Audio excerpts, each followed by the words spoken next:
Thank you.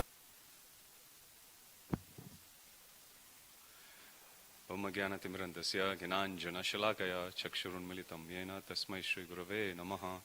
Jai Shri Krishna Chaitanya Prabhu Nityananda Shri Advaita Gadadhara Shivasadi Gaura Bhakta Vrinda. Hare Krishna Krishna Krishna Hare Hare Hare Rama Rama Rama Hare Hare. Sri Radha Gopinath Bhagwan ki Jai. Sri Jagannath Baladev Subhadra Maharani ki Jai. Sri Gauranitai ki Jai. Jagat Guru Srila Prabhupada ki Jai. Sri Caitanya Caritamrta ki Jai. Samaveda Gaur Bhakta Vrinda ki Jai. Jai Nitai Gaur Premanande.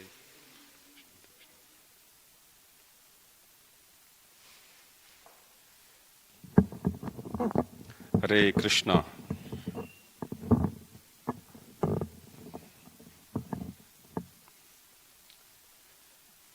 Before we get started, just a couple of quick announcements. You might have seen the information in the notice board as well as in our social media.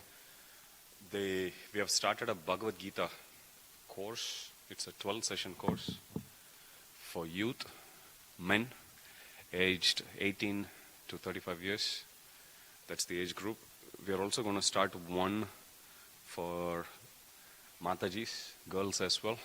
The classes will be given by Matra Gokul Mataji. You'll see the information coming out shortly. But for men, we started yesterday. Yesterday was just an intro, so I think we have close to 10 devotees signed up. The idea of this course is to give some acquaintance about Bhagavad Gita end to end. So the course is actually written in a thematic way. So at the end of this course, whoever takes this will have a good idea about, first of all, reading Srila Prabhupada's books, and they will also have an idea about how they can take shelter of these books, what topics are covered in these books, so on and so forth. So if you are interested, or if you know anyone else interested who fit in this age group, please ask them to register. We'll take registration for one more week. As I said, we just had intro session yesterday.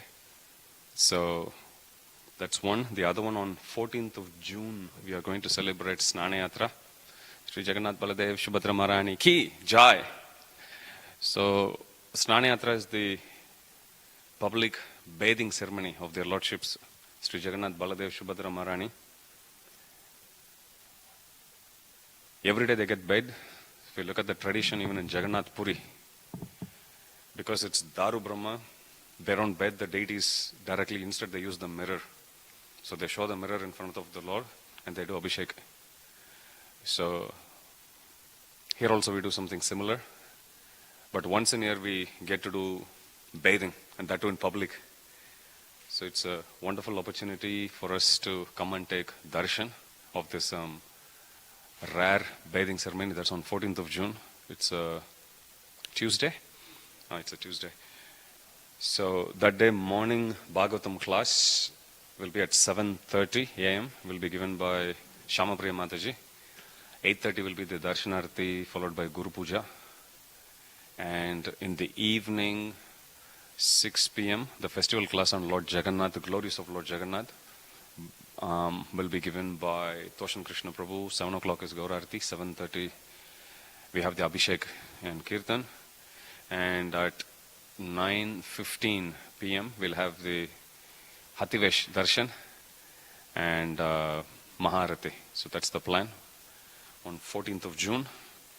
There are many items that are available for sponsorship. So if any of you like to take part by sponsoring these items, please come forward and take the unlimited blessings of Sri Jagannath Baladev Subhadra Maharani. Okay, where are we? I couldn't come last I missed a couple of weeks in between.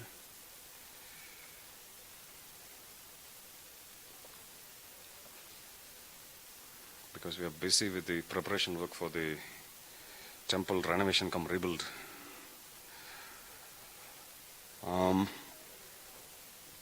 Chapter 7, the meeting of Sri Chaitanya Mahaprabhu and Vallabha Bhatta.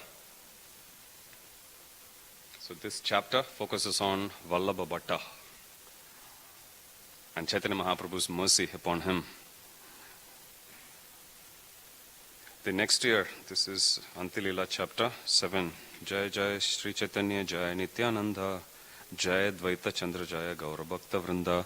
The next year, all the devotees of Bengal went to see Sri Chaitanya Mahaprabhu. And as previously, the Lord met each and every one of them. Thus, Sri Chaitanya Mahaprabhu performed his pastimes with his devotees. Then a learned scholar named Vallabha Bhatta went to Jagannath Puri to meet the Lord. When Vallabha Bhatta arrived, he offered his obeisances at the lotus feet of the Lord. Accepting him as a great devotee, the Lord embraced him. With great respect, Sri Chaitanya Mahaprabhu seated Vallabha Bhatta near him. Then Vallabha Bhatta very humbly began to speak. For a long time, he said, I have desired to see you, my Lord. Now, Lord Jagannatha has fulfilled this desire. Therefore, I am seeing you. One who receives your audience is fortunate indeed, for you are the Supreme Personality of Godhead Himself. Since one who remembers you is purified, why should it be astonishing that one becomes purified by seeing you? One can immediately purify his entire house simply by remembering exalted personalities, to say nothing of directly seeing them, touching their lotus feet, washing their feet, or offering them places to sit. So this is in Srimad Bhagavatam. The effect of remembering Krishna and his devotees is given. Srila Prabhupada said in one instance, Hare Krishna, Srila Prabhupada said in one instance that one of his disciples is actually asking Srila Prabhupada, when we think of Krishna at the time of leaving this body, will we go back to spiritual world? Srila Prabhupada says, yes. Then another disciple put forth this question, Prabhupada, if we remember you, is that okay? Prabhupada says, that's all right. So if we remember the Supreme Lord, or if we remember the pure devotees of the Supreme Lord, we get the same benefit. So here it's given, one can immediately purify his entire home simply by remembering exalted personalities, to say nothing of directly seeing them, touching their lotus feet, washing their feet, or offering them places to sit. My Guru Maharaj says, simply by chanting even Ganga 3 times when you take shower, you take the same benefit as taking bath in Ganga. So you can open the shower, just to chant Ganga, Ganga, Ganga 3 times. You take the same benefit. Same way here, you don't even need to recite about the holy name. You don't even need to recite the name of the devotees. Simply by remembering them, Bhagavatam says, we can purify everything. The fundamental religious system in this age of Kali is chanting the holy name of Krishna. Unless empowered by Krishna, one cannot propagate the Sankirtana movement. Kali kalera dharma Krishna nama Sankirtana Krishna Shakti vina nahi tara pravartana. So, to spread the holy name of the Supreme Lord is not possible unless one is empowered by Krishna. Radhanath Maharaj says, if you want to understand about how exalted a devotee is, you may sometimes sit, you may hear the devotee speak also, give wonderful classes. Maharaj says, simply to hear and to speak, to give nice class, it simply takes good karma. If somebody has enough punya in their account, they can be big kalakars. And Maharaj says, that's not what we aspire for. Maharaj says, on the other hand, to be able to hear the instructions of the Shastras, to accept it, to let that instructions go and touch our heart, and to bring about a transformation within ourselves. Maharaj says, Punya can't achieve that. In order to do that, one needs the grace of the spiritual master. One needs mercy of Guru.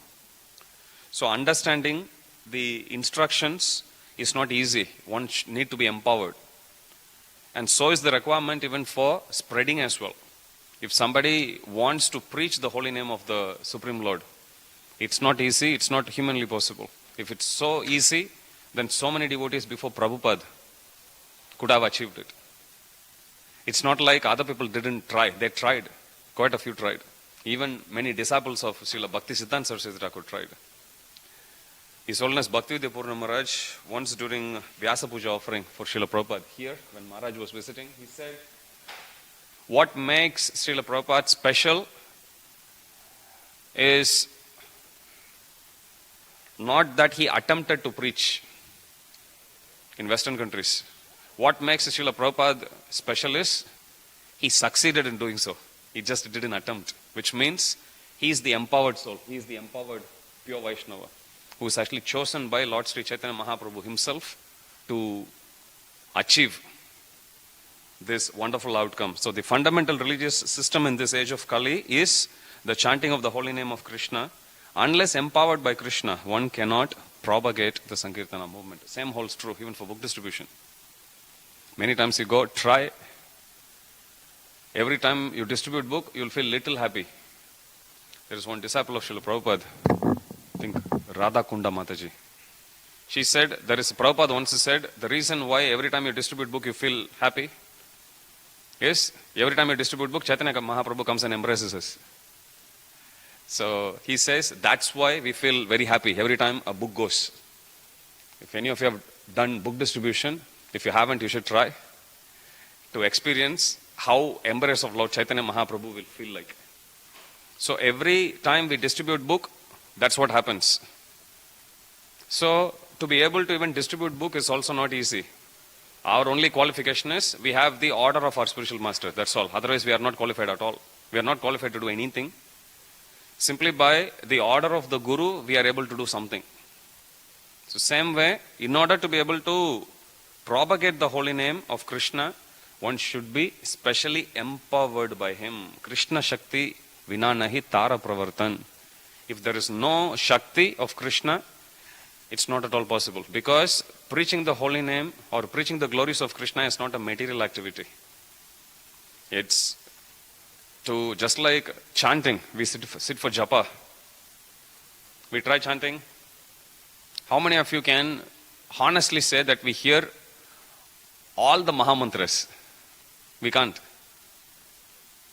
If you read Bhurujan Prabhu's instructions on chanting the holy name, Bhurujan Prabhu says you keep chanting. When you come to the final bead for that round, we suddenly are very, you will be switched on. And we feel bliss that the round is going to finish. And Bhurujan Prabhu says, fine, it's natural because of our Kali Yuga tendency, that's what we feel. But he says, final bead, you hold it and you chant it very attentively. Because you know there is only one bead, at least chant that one properly. Whether you remember the first bead or not, we don't know. At least last bead we all remember of every round. At least you will chant 16 Mahamantras, not even rounds. At least 16 Mahamantras, this is a good start. And then slowly we do. So just like how simply by picking up the beads and chanting, we can't expect ourselves to be able to chant the holy name of the Lord purely, offenselessly. Similarly, we also need to understand, even when we distribute books, we are not qualified at all. Just like in chanting, sometimes we may skip. The hands have got very mystic siddhi. Suddenly you feel like, 3 minutes, whole round finishes. I was speaking to a devotee, Prabhu. He was telling me, Prabhu, I'm chanting, I'm finishing round in 2.5 minutes. I said, Prabhu, please show me your feet. Not possible. Clearly, skipping beats. It takes 6-7 minutes at least to be able to chant at a decent pace. So, just like how chanting we are ready to give ourselves a chance by waiting, totally accepting, it's not one lifetime exercise, it's a multiple lifetime exercise. Similarly, preaching also, we have to understand this is not one lifetime exercise. To gain that skill, we should be ready to keep on trying for many lifetimes. Same is the case even with preaching the holy name of the Lord, doing Harinam. Same is the case even with associating with the devotees. Surprise, surprise. Somebody may be very good in social skills. They are very open, extrovert personality in their karmi life. Just because they are like that doesn't mean they necessarily need to have good relationship with the devotees. This is one mistake devotees do. People think, oh Prabhu, I'm a very introvert person. That has got nothing to do with having good relationship with devotees. Because this is a spiritual skill. Being introvert is material skill. Not material skill, material contamination. So if we think I'm a very introvert person, so that's why I'm not talking to devotees, that's not a good excuse which Shastra accepts. So everything we do in spirituality, they are all spiritual skills, and everything in that takes many lifetimes to master. And sometimes we may not even master, that's fine. But we have to understand that simply because I have material qualification or simply because I don't have material qualification, I'm not qualified to preach the holy name of the Lord. I'm not qualified to distribute books. I'm not qualified to preach. I'm not qualified to even associate with the devotees. That's not good. Because neither are we benefiting with that mentality, nor is Krishna benefiting with that mentality. False ego is to think I can do, that's also false ego. To think I can't do, that's also false ego. Correct? Real ego means I'm unqualified. Prabhupada is perfect master. Prabhupada has instructed us. Okay, on the strength of that instruction, I will do. That's all. So, neither can we do, nor can we not do. We are not qualified to do both. Only thing we can do is we can try. We can try to follow the instructions of Guru. So, here it is said, unless empowered by Krishna. So, even to hear the instructions of Shastras, to let the instructions actually go touch our heart and to bring about a transformation in our life, to shape our life based on those instructions, to bring those instructions as part of a value system, it takes mercy of the Supreme Lord, mercy of the Vaishnavas. You have spread the Sankirtana movement of Krishna consciousness. Therefore, it is evident that you have been empowered by Lord Krishna. There is no question about it. You have manifested the holy name of Krishna throughout the entire world. Anyone who sees you is immediately absorbed in ecstatic love of Krishna. Without being especially empowered by Krishna, one cannot manifest ecstatic love of Krishna, for Krishna is the only one who gives ecstatic love. That is the verdict of all revealed scriptures. There may be many all auspicious incarnations of the personality of Godhead, but who other than Lord Krishna can bestow love of God upon the surrendered souls? This is quoted by Srila Rupa Goswami in Lagu Bhagavatamrta. This is a verse written by Bilwa Mughal Thakur. Sri Chaitanya Mahaprabhu replied, "My dear Vallabha Bhatta, you are a learned scholar. Kindly listen to me. I am a sannyasi of the Mayavad school. Therefore, I have no chance of knowing what Krishna Bhakti is. Nevertheless, my mind has become purified because I have associated with Advaita Acharya, who is directly the Supreme Personality of Godhead. He is unparalleled in his understanding of all revealed scriptures and the devotional service of Lord Krishna. Therefore, he is called Advaita Acharya." So he is non-different from Supreme Lord. That's why he is also the same Supreme Lord. That's why there is no Dvaita. He is not different. Rather, he is the same Supreme Lord. So that's why he gets the name Advaita Acharya. So he is combined incarnation of both Mahavishnu as well as Sadashiva, it's given. So if you read the pastimes of Prachetas, when they meet Lord Shiva, at that time Lord Shiva says, who else in this world other than me can claim that they are the best friend of Vaishnavas? He says like that. So if somebody is in a position to help us to take whatever small steps, baby steps towards Krishna, that has to be a Vaishnava. And among all those Vaishnavas, Vaishnavanam Yatashampu, Lord Shiva himself is telling to Prachetas, you are here to do tapasya to please the Supreme Lord Vishnu, and for that purpose you have approached me. Of course I will help you. Who else other than me can claim to be the best well-wisher of the devotees? He says like that. Prabhupada says, we have touched this point before, Prabhupada says we have biological parents, we have material parents, and we have spiritual parents. Biological parents are our mom and dad. Material parents are Lord Shiva and Parvati. Prabhupada says, it's in Bhagavatam purport. Spiritual parents are Shri Radha Gopinath or Shri Radha Vallabha. So, we have to understand that we are made of devotees' mercy. So, we need to use all our intelligence, we need to use all our capability to be able to please devotees. And that is a spiritual skill. Which means if we don't have it, we can go and ask Krishna. Krishna will give us. It still comes under spiritual desire only. That prayer is allowed to offer, to be offered to Krishna. We can pray to Srila Prabhupada to give us that skill, to give us that Shakti to be able to deal with devotees properly. He is such a great personality that by his mercy, he is unparalleled in his understanding of all revealed scriptures.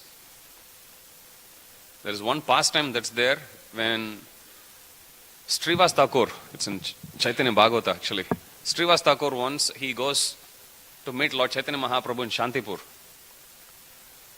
And Advaita Acharya was also there. At that time, Advaita Acharya sits and glorifies Srimad Bhagavatam. Everyone hears, including Chaitanya Mahaprabhu. So as Chaitanya Mahaprabhu approaches, then Advaita Acharya immediately finishes and he comes down, serves Supreme Lord.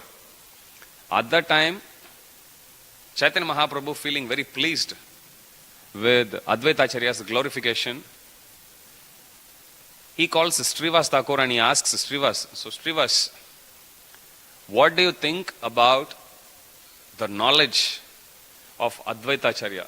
What do you think about the glorification of Srimad Bhagavatam by Advaita Acharya? Then Srivas Thakur says, my Lord, what can I say? His glorification of Srimad Bhagavatam is exactly like Shukadeva Goswami doing it. Because Srivas Thakur is Narada Muni. He has heard Shukadeva Goswami before. So he says it's exactly like Shukadeva Goswami speaking Srimad Bhagavatam. Now we may think, when I heard that, when I was reading it, I was thinking, my God, what a great glorification. I was thinking like that. I had a similar feeling. Prabhupada says in one lecture, it's like one of the first lectures I heard when I came to Krishna consciousness, and there Prabhupada is saying, so Parishit Maharaj was cursed to die in 7 days. When I heard that, I was feeling very sorry for Parishit Maharaj. He's going to die in 7 days. I was thinking like that. And then Prabhupada pauses and he says, but we are all not as fortunate as Parishit Maharaj. And then I think, okay, Prabhupada is saying something else. And then Prabhupada says, Parishit Maharaj being cursed that he would die within 7 days, he knew that he's going to die in 7 days. But Prabhupada says for us, we may die in 7 minutes, 7 seconds. We don't even know how long we'll live. So Prabhupada says Parishit Maharaj is very fortunate. Same way, when I read this, I thought like, what a glorification. Srivas Thakur is actually comparing Advaita Acharya to Shukadeva Goswami. I was thinking like that. But then the pastime goes, immediately as soon as Chaitanya Mahaprabhu hears that, Chaitanya Mahaprabhu becomes very angry. He picks up the stick, big stick.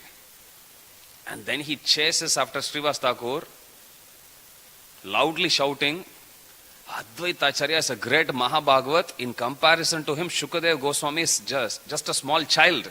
How dare you compare Advaita Acharya with Shukadeva Goswami? And he chases him. Then you understand the position of Advaita Acharya. My God, he is so elevated, he is Sadashiv himself. There are many pastimes. If you go to even Madhya Dvipa, Antardvip, Simhandvip, Gotrundvip, Madhya Dvip, Koladvip, Ritudvip, Janudvip, Modadrumadvip, Rudradvip. Of 9 islands in Navadvip, one is Madhya Dvipa. So there is a special form of Shiva. His name is Sambhuvahan Shiva. So you'll see Hamsavahan Shiva, sorry. So he is Hamsavahan Shambhu also they call. Normally Shiva, he travels by bull, Nandi. So one day there is a pastime that is happening. So there is a Naimisharanya. If you go there, you can still see a beautiful banyan tree. So in that Naimisharanya in Madhya Dvip, Shukadeva Goswami is giving Bhagavad Katha. So whenever Shukadeva Goswami speaks, whole universe, all celebrities, they come to that place to sit and hear. So they come. At that time, Shiva is on the back of Nandi and he is asking Nandi, go first. And Nandi, you know how it goes, very slow. And Shiva is looking, it's already getting late. I need to arrive there. So the time when he actually arrived, so that is given as Madhyahana. Madhyahana means, even in Tamil, that means it's afternoon. Sanskrit also it's afternoon.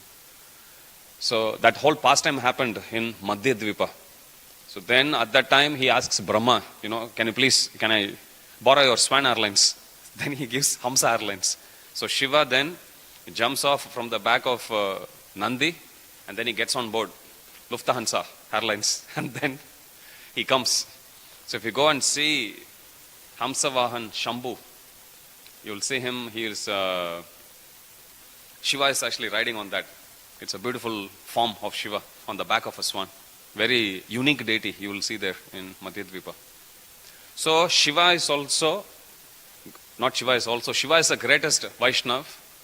Advaita Acharya is partial incarnation of Sadashiv. Sadashiv is spiritual personality. So if you look at Vedic cosmology, there is Devi Dham, welcome to material world.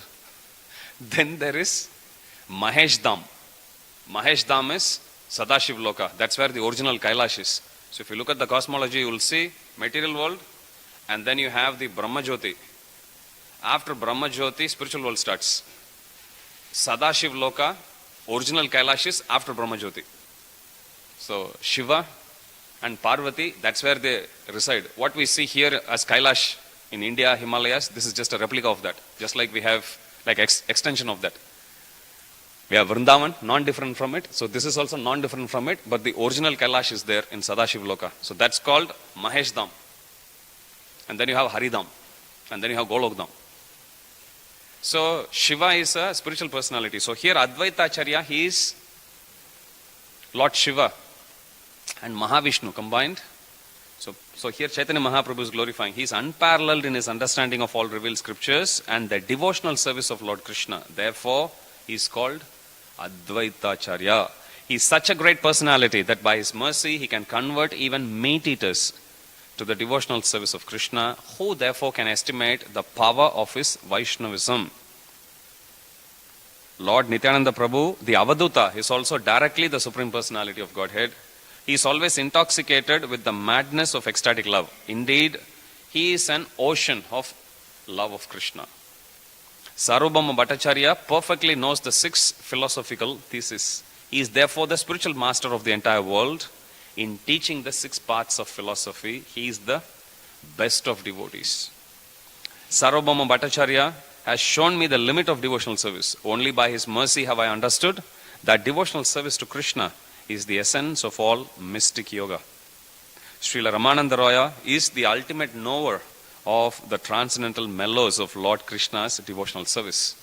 He has instructed me that Lord Krishna is the Supreme Personality of Godhead. Through the mercy of Ramananda Roy, I have understood that ecstatic love of Krishna is the highest goal of life and that spontaneous love of Krishna is the highest perfection. So here, whatever glorification which Vallabha Bhatta is offering to Sri Chaitanya Mahaprabhu very expertly is diverting that to all these great personalities. So first he glorifies Advaita Acharya, then he glorifies Nityananda Prabhu, and then now he is glorifying Sarvabhauma Bhattacharya. He will proceed to glorify Ramananda Roy now. Srila Ramananda Roy is the ultimate knower of the transcendental mellows of Lord Krishna's devotional service. He has instructed me that Lord Krishna is the Supreme Personality of Godhead. Through the mercy of Ramananda Roy, I have understood that ecstatic love of Krishna is the highest goal of life and that spontaneous love of Krishna is the highest perfection. The servant, friend, superior and conjugal lover are the shelters of the transcendental mellows called Dasya, Sakya, Vatsalya and Shringara, also known as Madhurya. There are 2 kinds of emotion. Bhava, emotion with an understanding of Lord's full opulences is called Aishwarya Jnana Yukta, and pure uncontaminated emotion is called Kevala. So one is understanding about Krishna's supreme position. If one worships Krishna, that is called as Aishwarya Jnana Yukta. They are aware of Krishna's opulence. That's one variety, one type of bhava or spiritual emotion, and the other type is unalloyed, pure love, where one loves Krishna even without knowing that he is the Supreme Lord. That's why it said Krishna is Supreme Lord everywhere except in Golok Vrindavan. Because none of the Golakvasi knows that he is Supreme Lord. The Supreme Personality of Godhead, Krishna, the son of Mother Yashoda, is accessible to those devotees engaged in spontaneous loving service. But he is not as easily accessible to mental speculators, to those striving for self-realization by severe austerities and penances, or to those who consider the body the same as the self.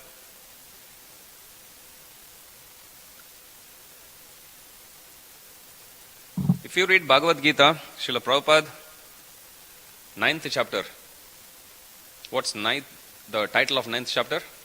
The most confidential service, or the most confidential knowledge. And Prabhupada, he explains in the purport of the very first verse, Maya Shakta Mana Partha. Not Maya Shakta Mana Partha. This is Pravakshami Anasuyave Jnana Vijnana Sagitam Yagyatva Moksha Sheshabhat. Yeah, that's the verse. So he says that second chapter, Krishna introduces about the knowledge about Atma. Atma Jnana is given. And third chapter to sixth chapter, Krishna describes about how to realize that Atma Jnana. How to understand that we are the body, we are not the body, but soul. That Krishna explains from Karma Yoga all the way till Ashtanga Yoga. So Prabhupada says that knowledge that we are not the body, but spirit soul, that is confidential knowledge. Then Prabhupada says in chapter 7 and 8, Krishna describes about devotional service. And there you would see Krishna describing about his material energy, spiritual energy. Shri Radha Gopinath Bhagwan.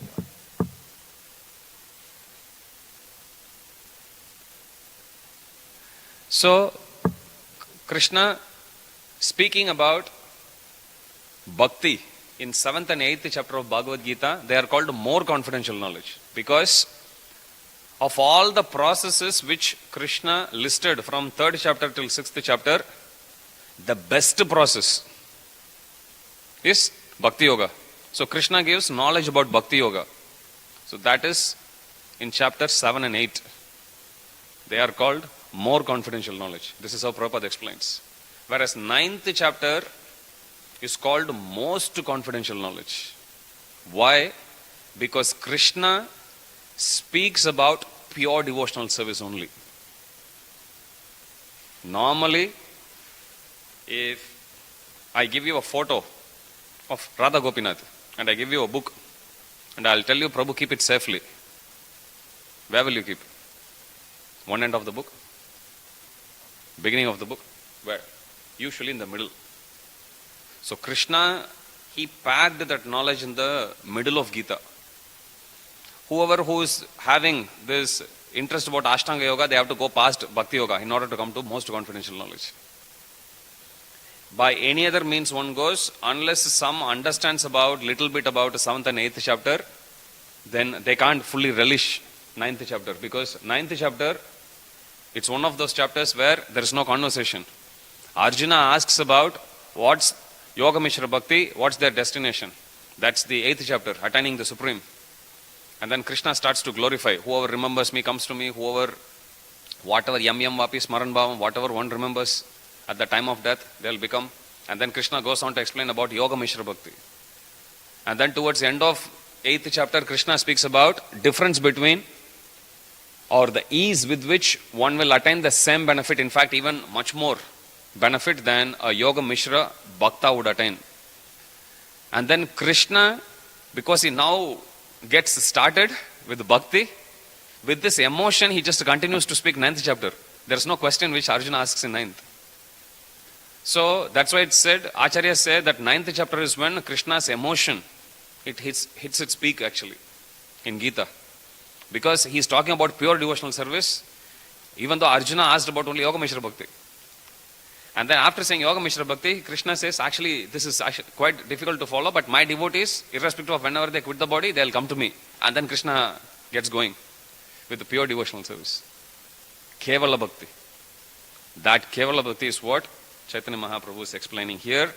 Aishwarya Jnana Yukta means we worship Krishna, understanding about the supreme position. But Kevala Bhakti means one worships Krishna because they love Krishna. That's it. There's no other reason. Not because he is Supreme Lord, not because he lives in Goloka Vrindavan, not because he is the son of the king of Raja. None of that is the reason. So this is called Kevala Bhakti. One cannot achieve shelter at the lotus feet of Krishna, the son of Maharaj Nanda, simply by knowing his opulences. The Supreme Personality of Godhead, Krishna, the son of Mother Yashoda, is accessible to those devotees engaged in spontaneous devotional service.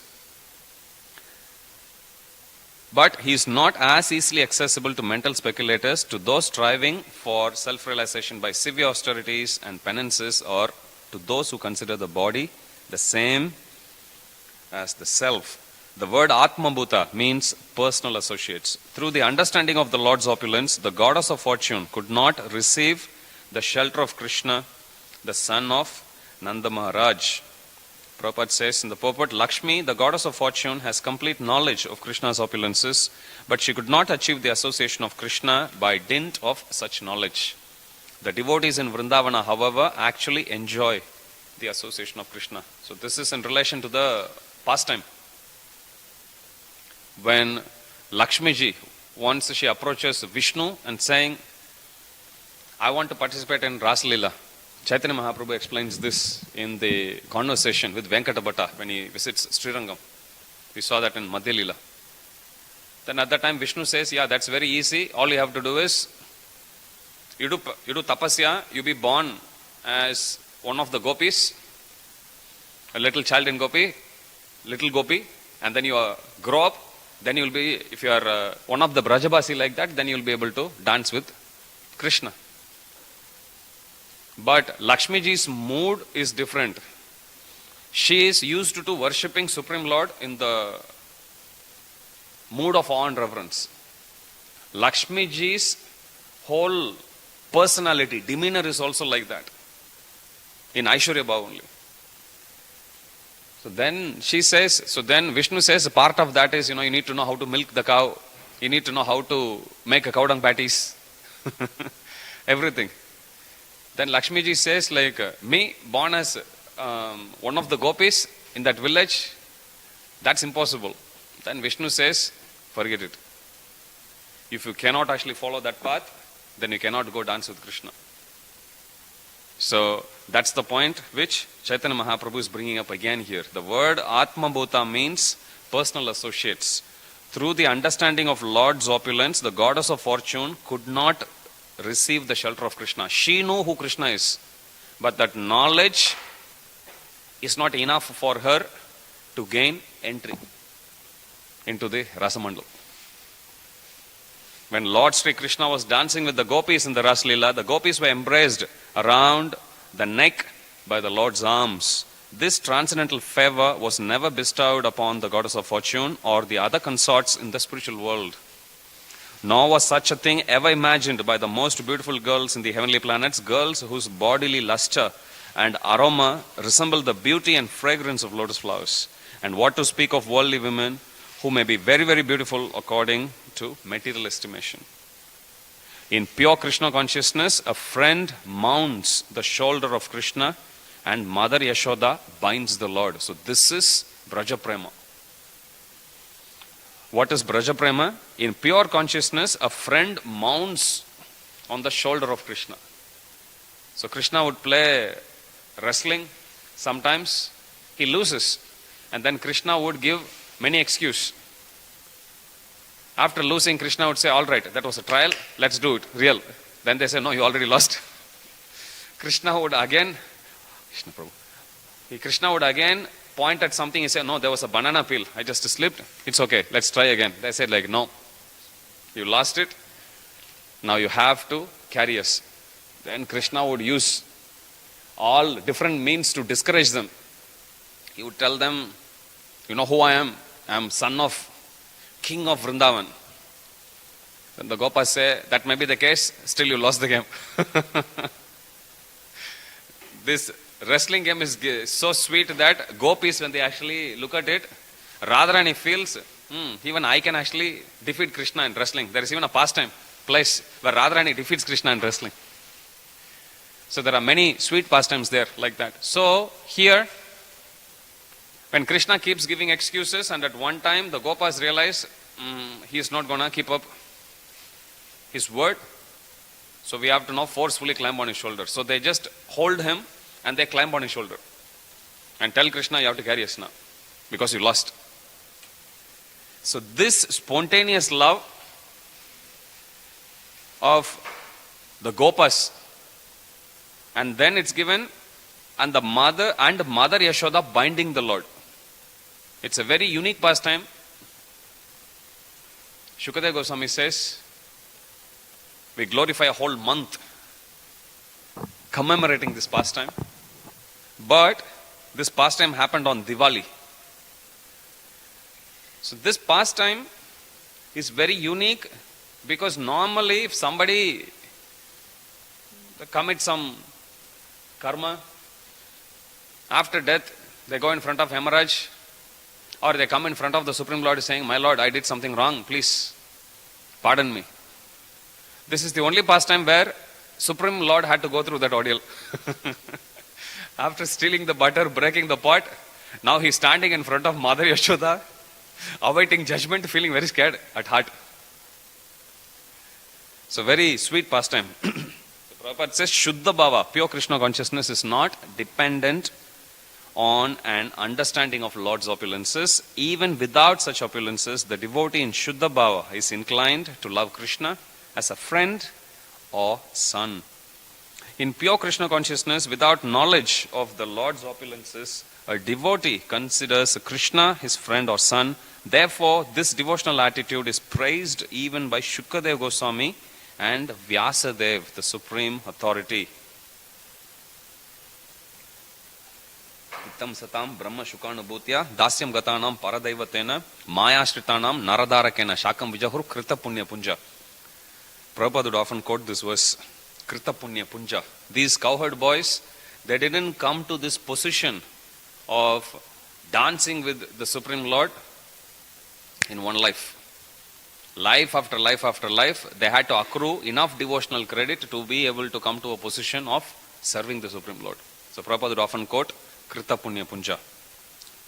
When Mother Yashoda saw all the universes within Krishna's mouth, she was astonished for the time being. The Lord is worshipped like Indra and other demigods by the followers of the three Vedas who offer him sacrifices. He is worshipped as impersonal Brahman by saintly persons who understands his greatness through studying the Upanishads, as the Purusha by great philosophers who analytically study the universe, as the all-pervading Supersoul by great yogis, and as the Supreme Personality of Godhead by devotees. Nevertheless, Mother Yashoda considered the Lord her own son. Trayochopanishadbhischa Shankyogescha Sattvataihi Upagiyamana Mahatmyam Harim Samanyatatmajam. This is considered to be the Paribhasha Sutra of Krishna Lila in Vrindavan. How different personalities. Like we see some verses, Maya Tadam Idam Sarvam Jagat Avyakta Murtina Matstani Sarvabhutani Nachaham Teshavastita. You'll come across like that. Where Krishna says, Maya Tadam Idam Sarvam Jagat Avyakta Murtina. Krishna says, I pervade everywhere. Matstani Sarvabhutani. All beings rest upon me. Nachaham Teshavastita. But I am not in them. When you read that, it's like, why is Krishna speaking like this? He can just directly say. And then if you read the commentary says, Prabhupada actually explains, Maya tadam idam sarvam jagat avyakta murtina. Maya tadam idam sarvam. I pervade everywhere. So first two lines of this verse refer to Brahman. Matstani sarva bhutani. All beings rest upon me. That refers to Paramatma. Nachaham te savastita. But I am not in them. That refers to Bhagavan. Now Krishna directly can say, right, that is Brahman, this is Paramatma, Bhagavan, by the way I am Bhagavan. He can just directly say. Or he can directly say that in my form as impersonal Brahman I pervade, as Paramatma I do this. But Krishna, in some verses if you see, it will look complicated. The meaning may not be very obvious. And the reason is there in this verse. He is worshipped as impersonal Brahman by saintly persons who understand his greatness through studying the Upanishads. People's mentality is very complicated. Vedantists, whoever who study Upanishads are not easy, they are complex texts. Conclusion is simple, but Upanishads, they are written in such a way to satisfy the intellectual appetite of people with a certain mindset. So for them, to attract them, to appeal to them, Krishna speaks verse like that. Then exactly one verse later, here he says, Matstani sarva bhutani. Nacha matstani bhutani. He'll contradict exactly. Same thing he'll say, Matstani sarva bhutani. One verse later he'll say, Nacha matstani bhutani. What I said there, that's not true. Which means, what I meant in the previous verse, Matstani sarva bhutani refers to Paramatma. Nacha matstani bhutani, by the way, it's Bhagavan speaking now. So it's not me. He says like that. But it won't be direct. It'll confuse. For us, it'll be confusing. But for those who, Shukadeva Goswami, here he says that Trayacho Upanishad Bischa. Those who are studying the Upanishads, they need that intellectual challenge. They can't actually accept bhakti directly. Have you come across people who will actually ask, so I want to be spiritual. Okay, chant Hare Krishna. It's too simple for people, correct? No, there has to be more. So, for them, Krishna has given Upanishads. So, Upanishads are written like that. For people with the complex mentality, they'll read, but they'll come to the proper conclusion. If they study just to follow those instructions, they will read. But the personality of Godhead, for them to understand, they need to dig deep when it comes to studying. That's why Ishopanishad, Prabhupada translated, Ishopanishad is usually, Upanishads will feel like it's speaking about only Brahman and especially Brahman, impersonal aspect of the Lord. It will speak more and then it will establish about the personality of God also. But Ishopanishad is considered to be the border of both of them. So Ishopanishad you read, Ishopanishad some verses also it will be like that, faster than the fastest, smaller than the smallest. So many qualities you will see, they look contradictory, and to understand Krishna through those qualities, we may find it difficult. But there are people for whom all this will actually make sense, because they can't take direct meaning. So for them, Krishna speaks in some verses like that. Like Krishna speaks about atheism also in 2nd chapter. Krishna speaks to karma yogis. Like that, he is speaking to people with that certain mindset through the Upanishads. As the Purusha by great philosophers who analytically study. So, in this verse, Shukadeva Goswami says, different people, they worship Krishna, try to understand Krishna through different means. But, for Mother Yashoda, who is Krishna? She is just considered the Lord as her own son. She thinks that if I don't feed Krishna, Krishna will die. That's what she is thinking. She thinks when Krishna breaks the pot, she thinks I have to discipline him. Otherwise, how will he be able to take care of all the wealth of his father, Nanda Baba? I need to discipline him, teach him. Otherwise, he'll squander the wealth. Like that she is thinking. So, Mother Yashoda treats Krishna, baby Krishna, as her own son. O Brahmana, what pious activities did Nanda Baba, Nanda Maharaj, perform to receive the Supreme Personality of Godhead, Krishna as his son, and what pious activities did Mother Yashoda perform that made the absolute Supreme Personality of Godhead, Krishna, call her mother and suck her breasts? Even if a pure devotee sees the opulence of Krishna, he does not accept it. Therefore, pure consciousness is more exalted than the consciousness of the Lord's opulence. So Chaitanya Mahaprabhu is quoting all these Bhagavatam verses to establish how those who practice Kevala Bhakti without knowledge of the opulence of the Lord, theirs is the highest Bhakti. Ramananda Roy is extremely aware of transcendental mellows. He is incessantly absorbed in the happiness of ecstatic love of Krishna. It is he who taught me all this. So after reciting all this, Chaitanya Mahaprabhu is giving credit to Ramananda Roy. It is impossible to describe the influence and knowledge of Ramananda Roy, for only by his mercy have I understood the unalloyed love of the residents of Vrindavana. The transcendental mellows of ecstatic love are personified by Swarup Damodar. Now he's moving to Swarup Damodar. By his association, I have understood Vrindavana's transcendental mellow of conjugal love. So different personalities he is glorifying. Advaitacharya, Sarubham Bhattacharya, Ramananda Roy. Now we see Swarup Damodar. The unalloyed love of gopis and Srimati Radharani is without any trace of material lust. The criterion of such transcendental love is that its only purpose is to satisfy Krishna. O dearly beloved, your lotus feet are so soft that we place them gently on our breasts, fearing that your feet will be hurt. Our lives rest only in you. Our minds therefore are filled with anxiety that your tender feet might be wounded by pebbles as you roam about on the forest path. Obsessed with pure love, without knowledge of opulences, the gopis sometimes chastise Krishna. That is a symptom of pure ecstatic love. Oh dear Krishna, we gopis have neglected the order of our husbands, sons, family, brothers and friends, and have left their company to come to you. You know everything about our desires. We have come only because we are attracted by the supreme music of your flute. But you are a great cheater, for who else would give up the company of young girls like us in the dead of night? This is also given as one of the opulences of Krishna. Aishwaryasya, Samagrasya, Viryasya, Yashashashriya, Jnana Vairagya Yoschaiva. Vairagya, Sannam Bhagaitingana. This is the definition of Bhagavan given by Parashara Muni, who is father of Vyasadeva.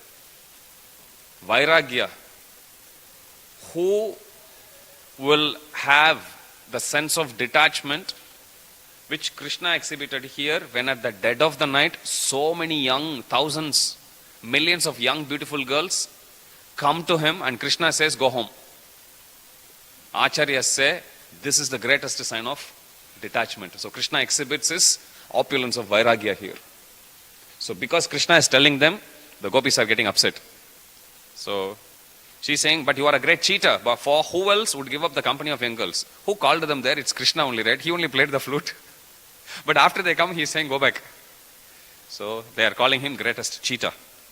The conjugal love of the gopis is the most exalted devotional service, surpassing all other methods of bhakti. Therefore, Lord Krishna is obliged to say, my dear gopis, I cannot repay you. Indeed, I am always indebted to you. O gopis, I am not able to repay my debt for your spotless service. Even within a lifetime of Brahma, your connection with me is beyond reproach. You have worshipped me, cutting off all domestic ties which are difficult to break. Therefore, please let your own glorious deeds be your compensation. So Krishna is accepting defeat here, saying, I cannot repay back for what you are offering me. May your own devotional service be the compensation, be the remuneration.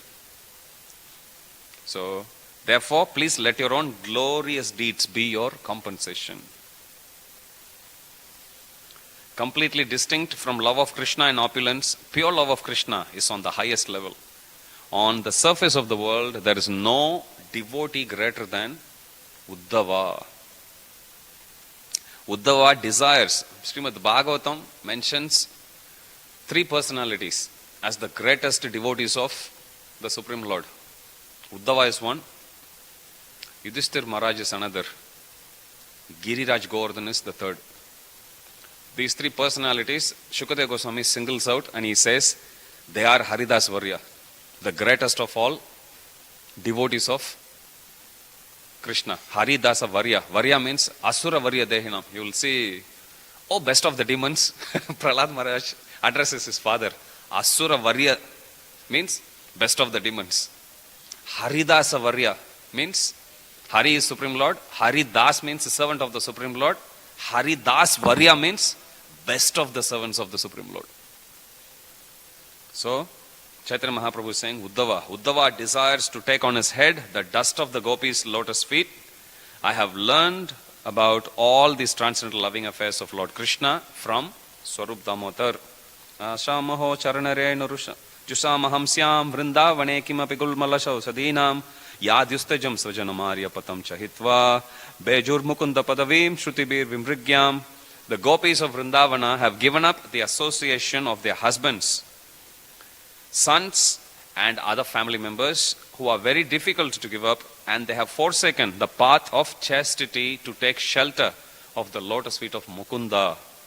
Krishna, which one should search for by Vedic knowledge. Oh, let me be fortunate enough to become one of the bushes, creepers, or herbs in Vrindavana. For the gopis trample them and bless them with the dust of their lotus feet.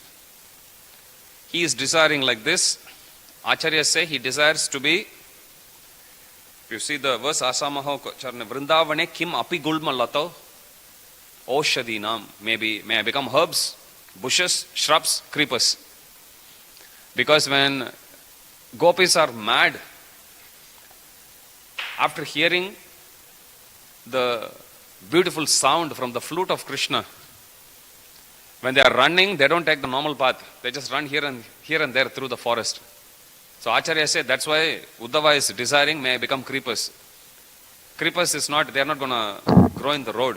He doesn't say, may I become the dust of the lotus feet of Vrindavan. He says, may I become creeper. Why?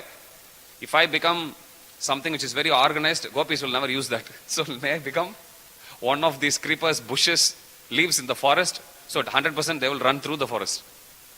So the chances are more for them to trample me.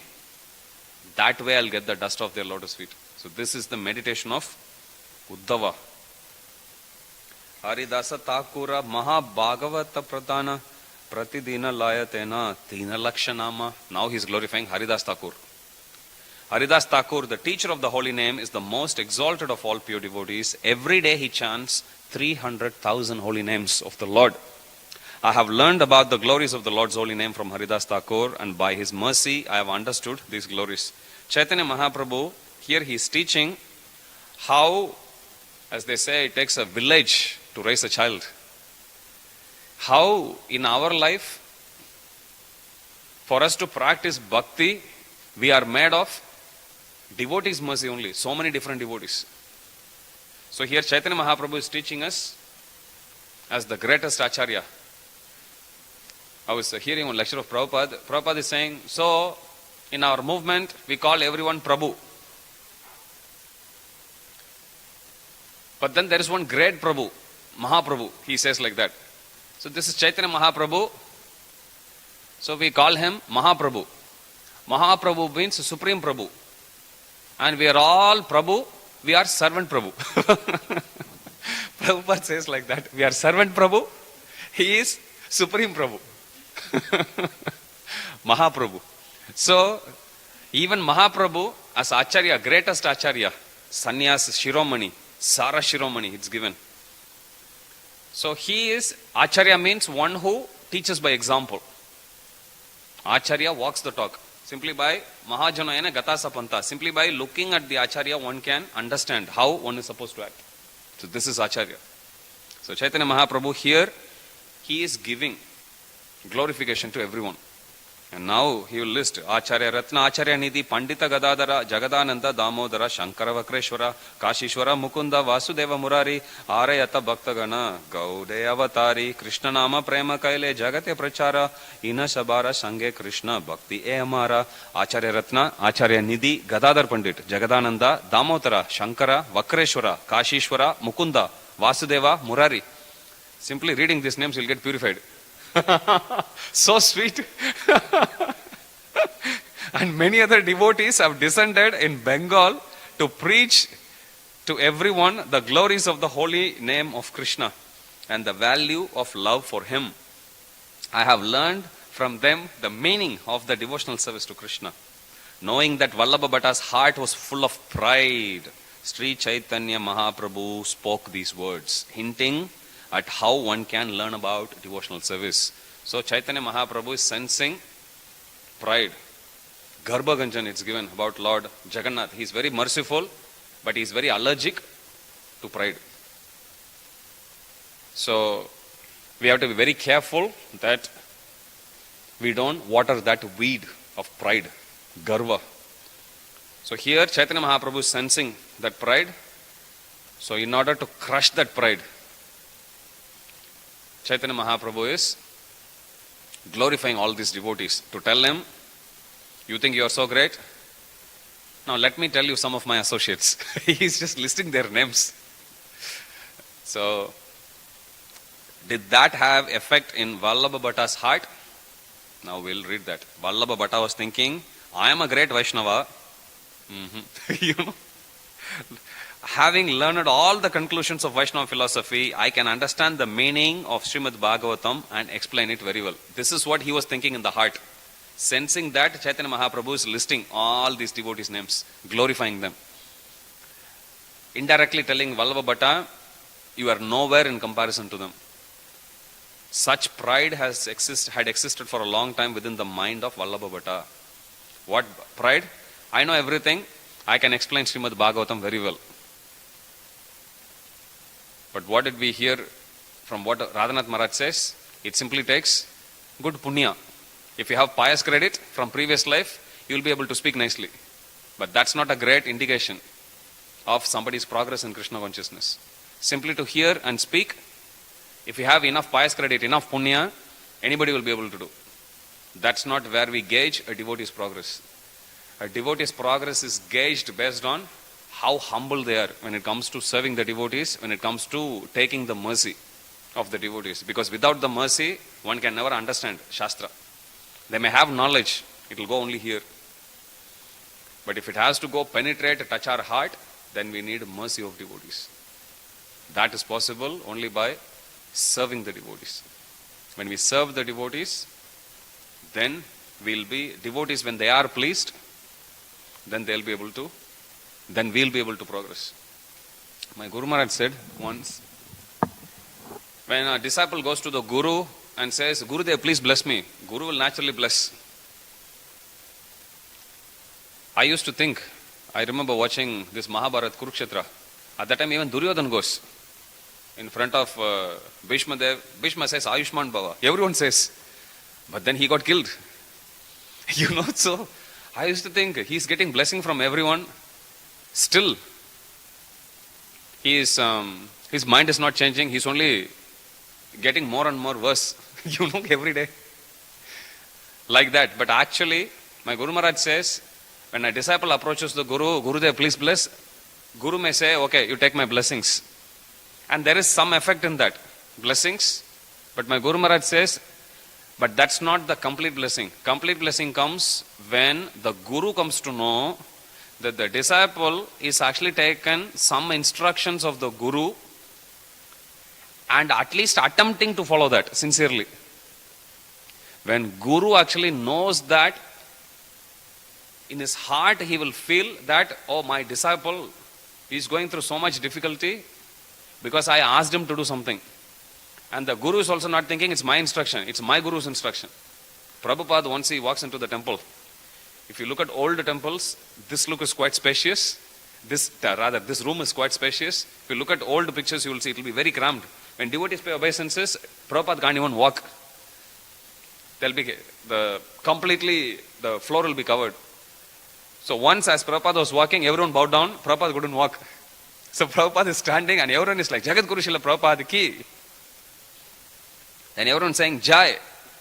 After everyone finishes saying Jai, Prabhupada is also saying Jai. And the devotee is actually saying that we are all glorifying Prabhupada. Prabhupada is glorifying his Prabhupada, Bhaktisiddhanta Saraswati Thakur. So that's why every time they say Jai, Prabhupada is also looking up and saying Jai, like that. So when Guru actually sees that the disciple is taking the instruction and following it sincerely, at that time Guru will be genuinely pleased in the heart. Then my Guru Maharaj said, at that time blessings will just automatically follow. Guru doesn't even have to open the mouth and say. So if we are serious about getting blessings of Guru, we need to understand about instructions of Guru. And we have to attempt little bit. I was speaking to one boy yesterday and he was telling, Prabhu, how can I strengthen my relationship with Guru? I was telling him, the relationship with Guru gets strengthened by only one way, hearing. And when we say hearing, everyone thinks all I have to do is wear a Bluetooth headphone and that's it, I can hear whole day. That's not hearing. That is punya, that will give you punya only. Real hearing means, again, take the instruction, take it to the heart, and then we follow it. Then the boy told me that, Prabhu, but my Gurudev gives so many instructions. I said, that's okay. Take just one instruction in every lecture. Before you hear any lecture, you always think, okay, one thing I'll follow from this. You can either write it down. Even if you don't write it down, it's okay. And you try to follow. You may follow for 2-3 days, you will remember. Fine. Next time you hear something else. Every time you hear, you take one instruction, at least one of them, follow. You take the easiest instruction, no problem. And you try to follow. Over a period of time, what will happen is, of all the things you attempt to do, you will have at least couple of dozen instructions that you will always follow. That is how our life gets shaped based on those instructions. So that's how we hear and we follow. And that's the only way to develop relationship with Guru. There is no other way. So here, such pride had existed for a long time within the mind of Vallabha Bhatta. But as he heard the preaching of Sri Chaitanya Mahaprabhu, his pride was cut down, not fully yet. When Vallabha Bhatta heard from the mouth of Sri Chaitanya Mahaprabhu about the pure Vaishnavism of all these devotees, he immediately desired to see them. Vallabha Bhatta said, where do all these Vaishnavas live and how can I see them?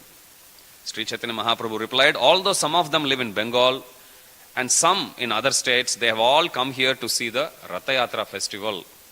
On 2nd of July, we are going to celebrate Ratha Yatra festival for our Jagannath in Liverpool. I think after 2 years, last 2 years we have been doing indoor.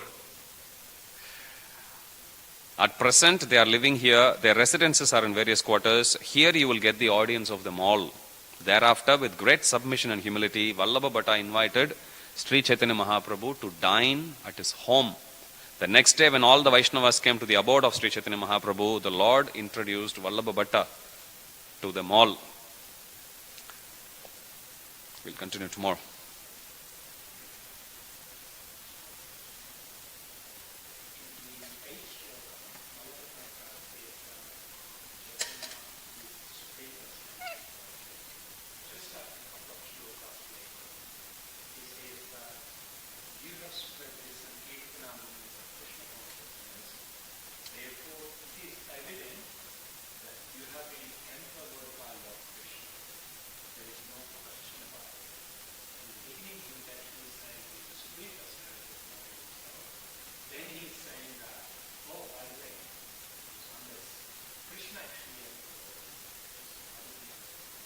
Good question. And also related to that one, we touched upon it, there were so many personalities, there have been termed as supreme personality of God himself, not just one or two, I mean there are quite a few as you've actually gone through it.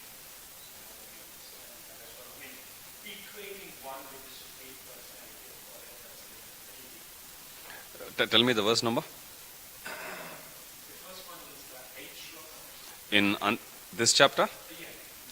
8th verse, it says, one who receives your audience is fortunate indeed, for you are the supreme personality of Godhead himself. Since one who remembers you is purified, why should it be astonishing that one becomes purified by seeing you? One can immediately purify his entire house simply by remembering exalted personalities. The fundamental religious system in the age of Kali is chanting the holy name of Krishna. Unless empowered by Krishna, one cannot propagate the Sankirtana movement. You have spread the Sankirtana movement of Krishna consciousness. Therefore, it is evident that you have been empowered by Lord Krishna. Both are true. He understands about his identity, that he is Supreme Lord Krishna, but he is the Supreme Lord who has come as his own devotee. So he is glorifying both those aspects. So, this is something I was telling to one devotee. When he said, how can I actually appreciate, Sri Chaitanya Mahaprabhu as Krishna? I told him, you can read Caitanya Caritamrta. You forget about Sri Krishna Chaitanya Mahaprabhu as Lord Krishna himself. Forget about that. You simply read, when you read this, you will naturally appreciate only God can act like this. It's impossible for any human to demonstrate the kind of bhakti to demonstrate. Even with our mundane intelligence, we can understand. A human cannot act like this. I was telling him that. But here, Chaitanya Mahaprabhu has got both dual identity. He is Supreme Lord, but he is also Supreme Lord coming as his own devotee. Both are correct.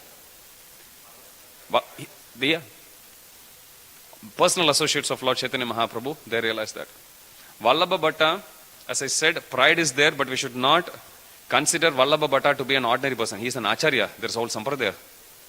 But many instances you will see part of the Leela, they take different roles. Like Keshava Kashmiri taking the role. Sarvabhauma Bhattacharya, earlier he took the role. He is Brihaspati. How can he have impersonal conception of the Lord? Impossible. Still, for sake of pastimes, they actually take that. Vallabha Bhatta's position is like that here. Personal associate. But they are aware of the identity of the Lord. That he is Supreme Lord, Krishnaya Krishna Chaitanya Namne Gauratushe Namaha. They know that. So he is glorifying Krishna, Chaitanya Mahaprabhu as Krishna, but he is glorifying Chaitanya Mahaprabhu as also as his topmost devotee, being empowered by Krishna like that.